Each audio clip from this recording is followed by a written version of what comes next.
बिस्मिल्लाहिर्रहमानिर्रहीम। I am Mohammad Shiraz. Class 10 का first chapter start कर रहे हैं, simple harmonic motion and waves. Simple harmonic motion समझने से पहले कुछ बुनियादी चीज़ें हैं जिनका आपको पता होना चाहिए। सबसे पहले है वाइब्रेशन। वाइब्रेशन किसी भी बॉडी की एक ख़ास पॉइंट के आगे पीछे या ये कह लें टू एंड फ्रो मोशन है बॉडी की about a point. Let's suppose that ये एक बॉडी है और ये इसका इनिशियल पॉइंट है ये वाला। अगर आप इस बॉडी को कंटिन्यूसली देख रहे हैं, ये बॉडी इस पॉइंट के आगे और पीछे अपनी मोशन को रिपीट कर रही है, तो ये इसकी वाइब्रेशन है।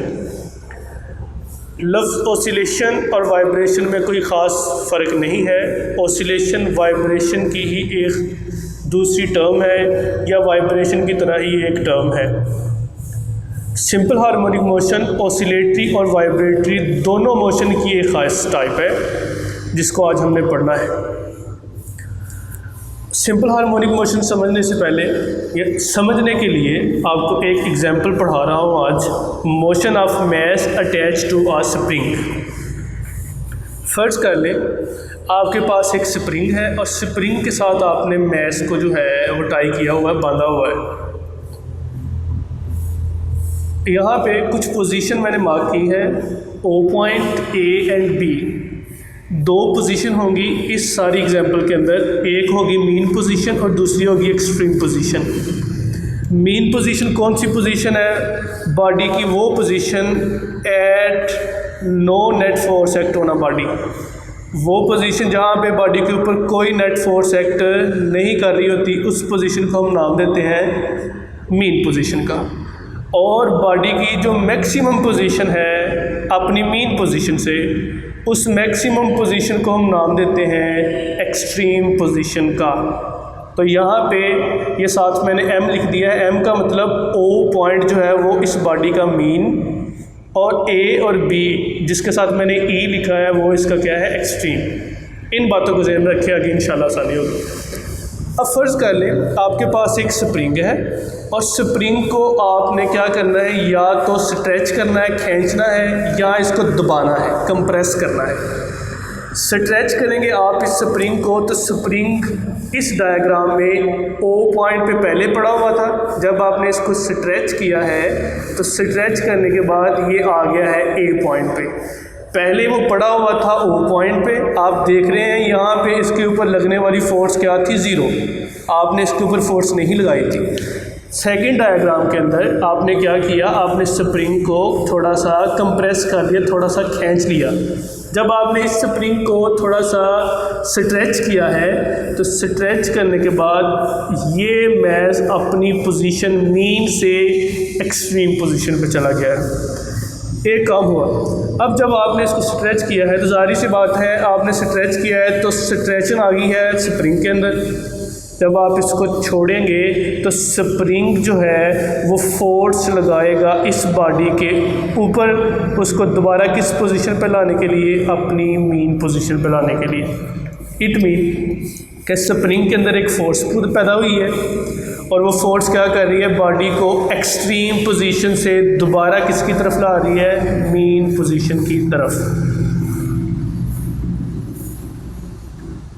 अब ये सारी बातें जब आपने कर ली, सी डायग्राम के अंदर एक और चीज़ दिखाई गई है। जाहिर सी बात है जब आप स्प्रिंग को थोड़ा सा स्ट्रेच करेंगे, छोड़ेंगे, तो स्प्रिंग वापस किसकी तरफ आएगा, मीन पोजीशन की तरफ। लेकिन वो मीन पोजीशन पे आकर रुकेगा नहीं, वो किसकी तरफ जाएगा, वो जाएगा दोबारा अनदर एक्सट्रीम पोजीशन, और वो है position B.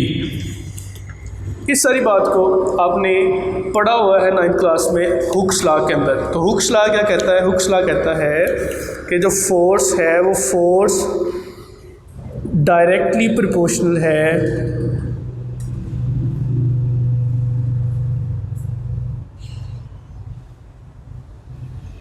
Change in length के, in length. It mean force F directly proportional हो गई है एक्स की। याद रखिएगा यहाँ पे ये जो एक्स मैंने लिखा है, ये वाला x, that is the change in length. ये क्या है? Change in length.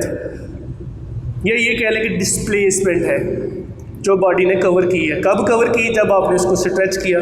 जब स्ट्रेच करेंगे तो बॉडी मीन पोजीशन से एक्सट्रीम पे आ जाएगी। तो ये जो दरमियान वाली लेंथ है that is the change in length. जितनी लेंथ चेंज होगी उतनी ही बॉडी के अंदर, बॉडी कौन सी है? स्प्रिंग। स्प्रिंग के अंदर रिस्टोरिंग फोर्स प्रोड्यूस होगी और फोर्स एफ है। एफ डायरेक्टली प्रोपोर्शनल एक्स का हो गया।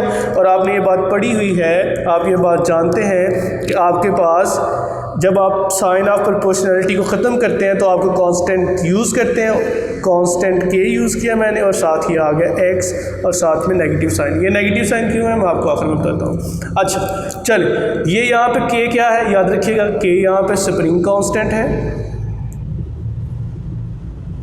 कांस्टेंट है।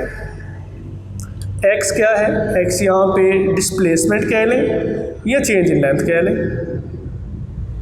और एफ क्या है? यहाँ पे फोर्स। कौन सी फोर्स? जो रिस्टोरिंग फोर्स इस स्प्रिंग के अंदर प्रोड्यूस हुई है वो फोर्स है। यहाँ से अगर आप के की वैल्यू निकालना चाहें तो के की वैल्यू निकाल सकते हैं। के इज़ इक्वल टू एक्स, यहाँ मल्टीप्लाई हो रहा है, इधर आके डिवाइड हो जाएगा, एफ ओवर एक्स, ये आ गया माइनस, ठीक है साहब, माइनस है। अब ये आ गई स्प्रिंग कांस्टेंट की वैल्यू। स्प्रिंग कांस्टेंट क्या होता है? देखिए स्प्रिंग कांस्टेंट याद रखिएगा दो चीज़ों पर डिपेंड करता है। एक स्टिफनेस ऑफ स्प्रिंग, मतलब रिजिडिटी ऑफ स्प्रिंग कह लें, हार्डनेस ऑफ स्प्रिंग कह लें। स्प्रिंग जितना हार्ड होगा के की वैल्यू डिफरेंट होगी, जितना सॉफ्ट होगा के की वैल्यू तब भी डिफरेंट होगी। के की वैल्यू आ गई। अब आपने क्या किया? आपने एक सेकेंड लॉ ऑफ मोशन पढ़ा था, second law of motion, F is equal to m a. इसे आप इक्वेशन 1 कह लें, इसे आप इक्वेशन 2 कह लें, इसे आप इक्वेशन 3 कह लें। अब ये F की वैल्यू आप पुट कर दें इस इक्वेशन 2 के अंदर तो K की वैल्यू क्या हो जाएगी? K is equal to minus m a over x. अब यहाँ से A की वैल्यू निकालना चाहें तो A की वैल्यू निकाल सकते हैं। A is equal to minus k over m x आ गई। अब यहाँ पे के भी स्प्रिंग कांस्टेंट, मैथ भी स्प्रिंग कांस्टेंट है, क्योंकि आपने 9th क्लास में पढ़ा था कि मैथ चेंज नहीं होता, मैथ कांस्टेंट रहता है, के आल्सो कांस्टेंट। तो ये आ गया A is equal to constant x minus sine के साथ। कांस्टेंट को ख़त्म करेंगे दोबारा प्रोपोर्शनैलिटी का साइन आ जाएगा, माइनस एक्स आ गया। ये क्या शो कर रहा है? ये शो ये कर रहा है acceleration of a mass attach to a spring is directly proportional to displacement. ये बात यहाँ से फ्रॉम दी मीन पोजीशन है। इन सारी बातों से ये साबित हो रहा है कि जब किसी बॉडी के ऊपर आप फोर्स लगाएंगे, फोर्स लगाने से बॉडी की डिस्प्लेसमेंट चेंज होगी। डिस्प्लेसमेंट जो है वो डायरेक्टली प्रोपोर्शनल हो जाएगी बॉडी में प्रोड्यूस हुई एक्सेलरेशन से। मैंने पहले बात बताई है नेगेटिव साइन क्या शो कर रहा है? नेगेटिव साइन ये शो कर रहा है कि अगर बॉडी की डिस्प्लेसमेंट एक्स इस डायरेक्शन में है तो बॉडी के ऊपर लगने वाली फोर्स ड्यू टू स्प्रिंग, जिसे आप रिस्टोरिंग फोर्स कहते हैं, वो अपोजिट डायरेक्शन में है। तो ये जो अपोजिशन ऑफ डायरेक्शन है, इस अपोजिशन ऑफ डायरेक्शन को शो कर रहा है नेगेटिव साइन, इसलिए हमने नेगेटिव साइन यूज़ किया है। तो ये कोई मुश्किल बात नहीं है। तो ये आपने आज जो है mass of a body attach to a spring के साथ जो है वो सारा पढ़ा है। सारी बातें यहाँ से लेकर यहाँ तक आज आपने की हैं। कल इंशाल्लाह जो है हम रिस्टोरिंग फोर्स को पढ़ेंगे, क्या होती है रिस्टोरिंग फोर्स, उसको आगे एक्सप्लेन करेंगे।